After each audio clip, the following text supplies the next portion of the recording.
pessoal, vamos dar continuidade ao nosso curso de polinômios e vamos falar sobre operações. Nesse vídeo especificamente vamos falar sobre a adição. Antes de falarmos sobre essa operação, é preciso que a gente fale um pouco sobre o que é uma operação em um conjunto. O que a gente vai falar agora se aplica em vários outros contextos da matemática. No nosso caso, nós estamos trabalhando com polinômios.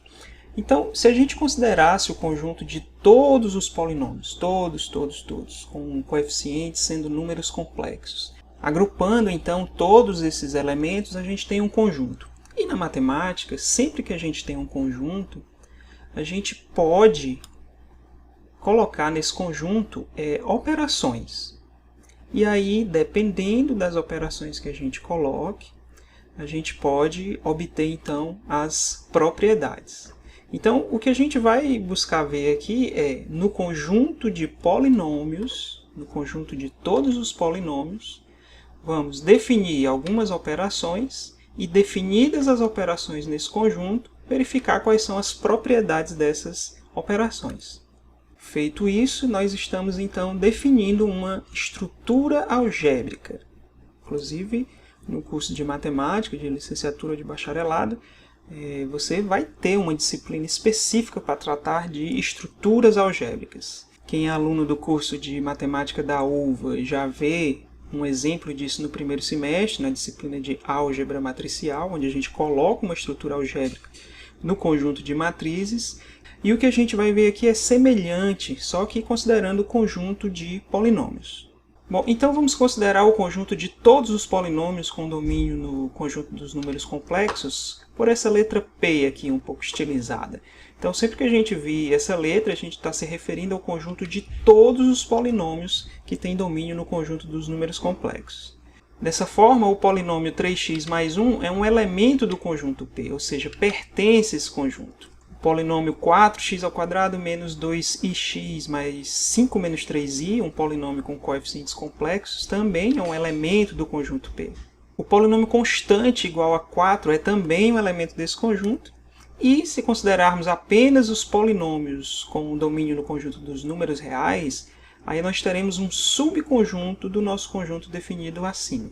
Agora sim nós podemos falar da nossa primeira operação no conjunto de polinômios, que é a adição. Relembrando, temos um conjunto formado por todos os polinômios. Essa é a forma geral de um polinômio, né? O n representa o grau desse polinômio e pode ser qualquer número inteiro positivo. Aqui, embora as reticências possam indicar que tenhamos polinômios com infinitos termos, mas aqui é apenas para indicar que o grau pode ser qualquer número inteiro. Então vamos definir uma adição nesse conjunto de polinômios, ou seja, vamos aprender como somar dois objetos desse conjunto. Muito simples. Dados dois polinômios, nós definimos a soma como a soma nos números reais ou nos números complexos. Vamos ver aqui alguns exemplos que vão melhorar essa compreensão. Por exemplo, considere esses dois polinômios de grau 2. Então, para realizarmos essa adição e obtermos uma soma, nós vamos agrupar os termos semelhantes.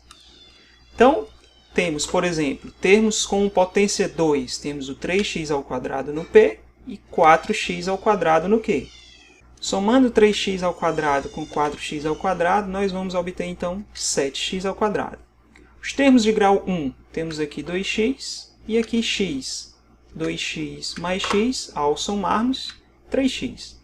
E os termos independentes, nós temos menos 1 no primeiro polinômio, 3 no segundo polinômio. Realizando essa adição, obtemos 2.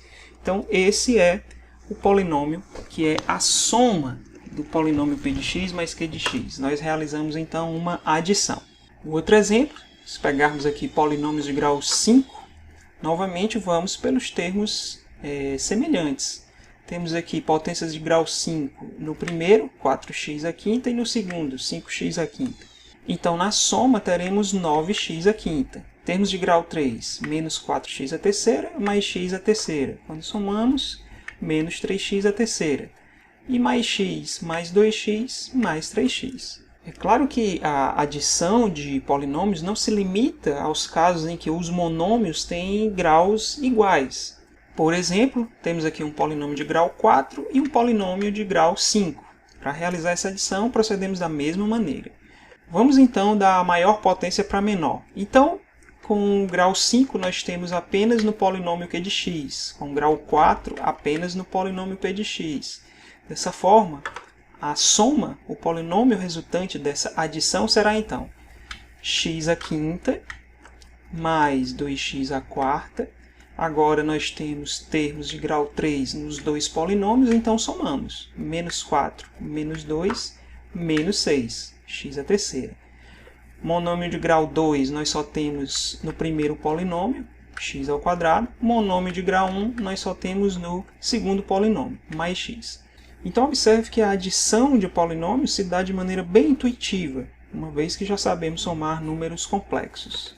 Observamos também que, somando dois polinômios, a adição, a soma, vai ser sempre um outro polinômio. Ou seja, estamos adicionando dois objetos de uma mesma natureza, que são polinômios, e a resultante está dando também um objeto da mesma natureza, que é outro polinômio.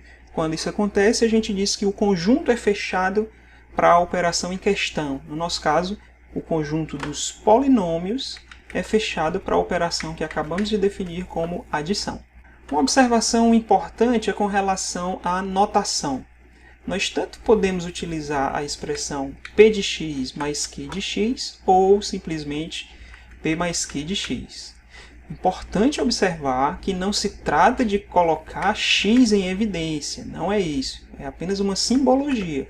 Eu estou somando dois polinômios da mesma variável x, portanto eu posso representar isso como um novo polinômio. Quem é esse novo polinômio? O polinômio que a gente representa por p mais q. Uma vez definida a operação adição no conjunto dos polinômios, vamos ver então quais são as propriedades dessa operação, reforçando que as propriedades elas sempre são da operação e não apenas do conjunto. Como vimos, a adição de polinômios é definida de maneira bem intuitiva, lembrando muito a adição de números complexos ou de números reais.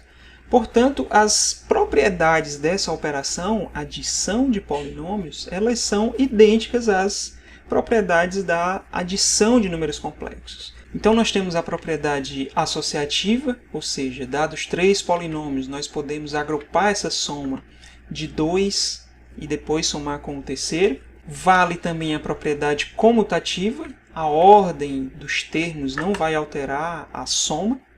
E também existe um elemento neutro no conjunto dos polinômios, e também cada elemento, cada polinômio do conjunto de todos os polinômios possui um simétrico ou um inverso aditivo. As verificações das duas primeiras propriedades são deixadas como exercício, basta que escrevamos aqui um polinômio na sua forma genérica, no caso, três polinômios em suas formas genéricas, e verifiquemos que, de fato, ocorre tanto a propriedade associativa quanto a propriedade comutativa.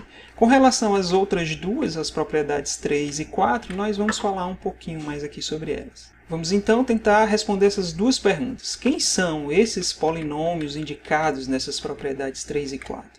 Quem é o polinômio que vai fazer o papel do elemento neutro? E dado um polinômio, quem é o polinômio que vai ser o seu inverso aditivo? Vamos ver. Relembrando a propriedade 3, a existência de um elemento neutro, então vai existir no conjunto dos polinômios um polinômio que estamos chamando aqui de P0, que, ao somarmos qualquer outro polinômio, ele vai ser neutro, ele não vai ter qualquer influência nessa adição. O resultado, a soma, vai continuar sendo o próprio polinômio p de x. Bom, considere o polinômio q de x igual a zero. É um polinômio constante igual a zero, mas, só como observação, que não tem grau definido, mas isso não é importante nesse momento. E vamos considerar um polinômio qualquer, na sua forma geral, um polinômio de grau n. Se somarmos o polinômio p de x com esse polinômio nulo, olha só o que vamos obter. Vamos obter o polinômio x e uma soma com o número zero. Ora, mas o que temos aqui, cada parcela dessa é um número complexo. Portanto, como o zero é o elemento neutro do conjunto dos números complexos, essa adição, na verdade, é só o que está aqui nesse parêntese. Ora, mas o que é que está nesse parêntese? O próprio polinômio p de x. Portanto, vemos aqui no início da expressão que P de x mais Q de x resultou no próprio P de x. Como o polinômio P de x foi tomado de maneira genérica, ou seja, pode ser qualquer polinômio, então o Q de x faz o papel de elemento neutro nesse conjunto, uma vez que qualquer objeto desse conjunto adicionado com o zero vai dar apenas o próprio objeto tomado. Portanto, o polinômio que estamos procurando, ou seja, aquele que faz o papel do elemento neutro nesse conjunto, é o polinômio nulo, ou seja, o polinômio identicamente igual a zero para qualquer valor de x. Com relação ao simétrico ou o inverso aditivo, então nós precisamos estabelecer um polinômio e, a partir dele, encontrar qual é o polinômio que, realizada a soma, nós vamos obter então o elemento neutro, que a gente acabou de identificar no item anterior. Então, novamente, vamos considerar um polinômio na sua forma geral, p de x de grau n. E vamos considerar o polinômio q de x muito parecido com o p. Mas qual é a diferença? Nós vamos aqui trocar os sinais de todos os coeficientes, todos eles. Então, nós teremos aqui o polinômio q de x dessa forma. O que acontece quando nós somamos esses dois polinômios? Vamos agrupar os termos semelhantes. Então, potências de grau n. Nós temos aqui no primeiro an x elevado a n e no segundo menos an x elevado a n. E assim nós vamos percorrendo aqui os graus em ordem decrescente até chegar na potência de grau 2, que tem o a2 como coeficiente, e no segundo polinômio o menos a2 como coeficiente. Ou seja, para cada potência nós teremos como novo coeficiente a soma de um número complexo com o seu inverso aditivo. Mas o que acontece? No conjunto dos números complexos, quando somamos um número com o seu inverso aditivo, o resultado é zero. E uma sequência de termos, onde em cada um deles nós temos o zero como fator, vai dar zero. E quem é o zero? É o polinômio nulo que nós vimos no item anterior, também chamado de elemento neutro. Desta forma, o inverso aditivo de um polinômio p será o polinômio que nós vamos indicar por menos p. Ou seja, nós vamos pegar o polinômio p e trocar os sinais de todos os coeficientes desse polinômio. Uma observação importante é com relação à subtração de polinômios, que nada mais é do que uma soma. O polinômio p de x menos q de x nada mais é do que a soma de p de x com o inverso aditivo do polinômio q de x. E antes da gente falar sobre o grau da soma de dois polinômios, vamos primeiro estabelecer uma nova notação. Então nós vamos nos referir ao grau de um polinômio usando esse símbolo.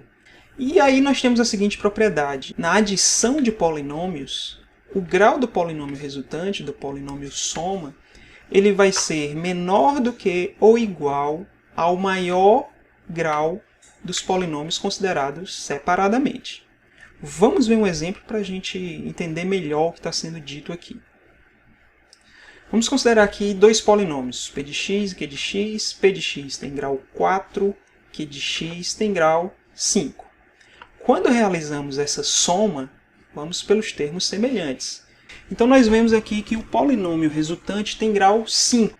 Ou seja, o grau do polinômio resultante, do polinômio soma, é menor do que ou igual ao maior dos dois graus. O maior dos dois graus é 5. E no polinômio resultante também deu 5. Portanto, é menor ou igual do que o máximo. Mas nem sempre é assim. Vamos observar esse outro exemplo. Dois polinômios de grau 7. Mas quando realizamos essa soma, nós vamos obter um polinômio de grau 6. Por quê? Porque os termos de grau 7 que aparecem nos polinômios, eles têm sinais diferentes. Nós temos aqui x à sétima e aqui menos x à 7. Portanto, na soma, esse termo cancela esse termo. Então, nós vamos para um polinômio de grau 6 resultante. Dessa forma, o grau do polinômio resultante ele vai ser menor. Nesse caso, ele é menor do que o maior grau observado nos polinômios separadamente. O maior grau observado nos polinômios separadamente foi 7. Então, pela observação feita anteriormente, o grau do polinômio resultante, da soma, poderia ser no máximo 7. Nesse caso, foi menor do que 7. E uma outra observação importante é no que diz respeito à igualdade de polinômios. Dois polinômios são iguais quando eles têm valor numérico exatamente iguais para qualquer que seja o x no seu domínio, que no nosso caso estamos considerando o conjunto dos números complexos. Por exemplo, vamos considerar aqui um polinômio de grau 3, 3x ao cubo menos 4x mais 1. E um outro polinômio que não sabemos quem é, mas vamos admitir que eles sejam iguais. Ora, para que eles sejam iguais, eles devem ser iguais para qualquer valor do domínio.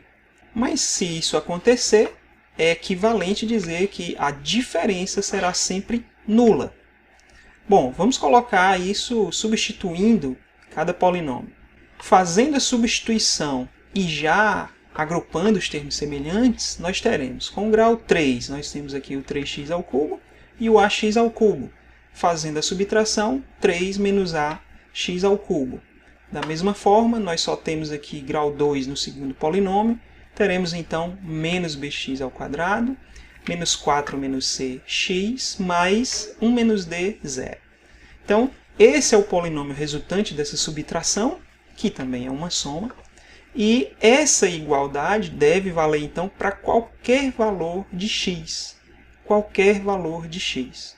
Ora, mas para que essa expressão seja sempre nula, independente do valor de x, o que é que tem que acontecer? Esses coeficientes, então, devem ser nulos. É a única maneira dessa expressão ser sempre nula. Isso quer dizer, então, que o primeiro coeficiente, 3 menos a, deve ser 0. E aqui nós já conseguimos deduzir qual é o valor de a. O menos b tem que ser 0. Menos 4 menos c também tem que ser 0. E 1 menos d também tem que ser 0. Ou seja, quem é o nosso polinômio q de x? Será o polinômio 3x ao cubo menos 4x mais 1. O que é que a gente observa, então? Se a gente olhar também para o polinômio p de x, nós vemos que ele tem os mesmos coeficientes. Moral da história. Dois polinômios são iguais se e somente se eles têm os mesmos coeficientes. No nosso próximo vídeo, nós vamos definir mais uma operação no conjunto de polinômios, que é a multiplicação. Até lá!